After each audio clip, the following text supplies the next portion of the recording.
शोहरत औरंगाबादी सुल्तान साहब तक क्या चाहूंगा।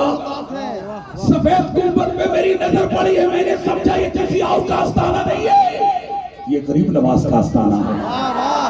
मैंने रो रो के क्रिया गुजारी किया, गरीब नवाज ये तेरे नाना जान के कलमा पढ़ने वालों की मिटाने की बातें चल रही है। आवाज आती है नहीं मिटाएंगे, कोई नहीं उठेगा 10 मिनट नहीं मिटाएगा। मैं भी बहुत रो रहा हूं क्योंकि मैं अकेला तो आया हूं जरूर, लेकिन पूरे लोगों का फरियाद लेकर आया हूं। हर तरफ रहना दुश्वार कर दिया है, जीना आराम कर दिया है। सफर में भी जाता तो डर लगता है, गली में भी जा रहा हूं तो डर लग रहा है, रात में भी जा रहा हूं तो डर लग रहा है, दिन में भी चल रहा हूं तो डर लग रहा है। ऐ गरीब नवाज मैं कब तक डरता रहूंगा। ये मिटाने की बात करते हैं, इनके पास ताकत है, इनके पास माल है, इनके पास हथियार है, हर कुछ है। आवाज आती है तेरे पास गरीब नवाज। हम चाहेंगे कि ऐसी आवाज जाए कि भस्म हो जाए, उस पर भारी पड़ जाए, ताकि पता चले आज अहमदपुर में एक वली के आस्थाने पर दुनियादार की बात नहीं चल रही है, बल्कि अहमद मुख्तार की बात। क्या बात है, ऐलान कर दो।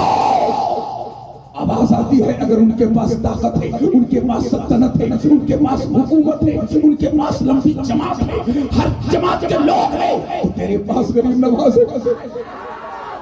कहा मौला गरीब नवाज, सब कुछ तो उसी के पास है, सारी फौजें भी उसी के पास है, वो मिटा देगा।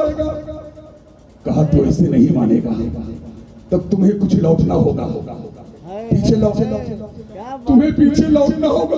कहा मैंने कितना लौटे, 100 साल, 200 साल, 300 साल।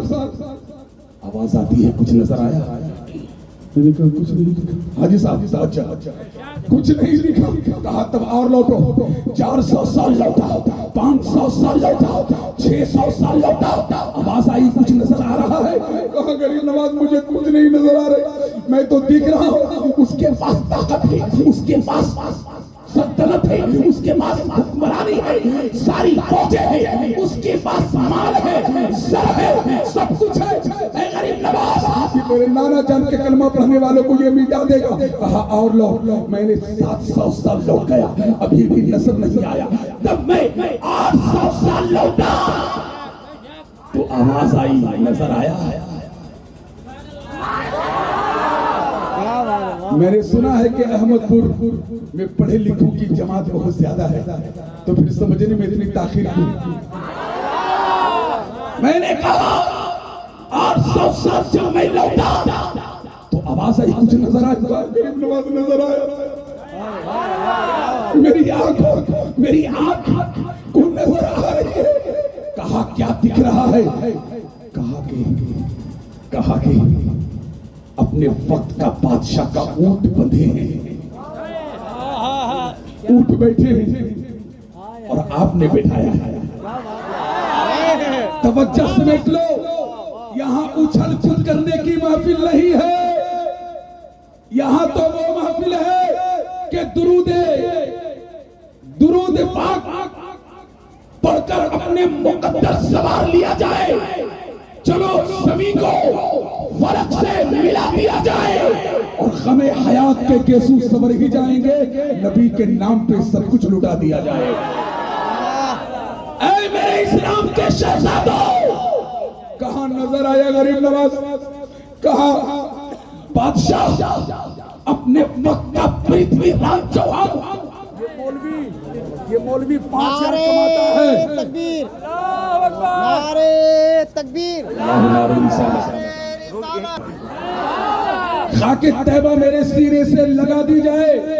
हाँ बशारत मुझे जन्नत की सुना दी जाए, महफिले नाम फिर एक बार सजा दी जाए, कल्बे दुश्मन की जलन और बढ़ा दी जाए और होश आएगा न दुनिया की दवाओं से मुझे, नाले सरकारे दो आलम की हवा दी जाए और इश्क जब जुल्म है तो फांसी की सजा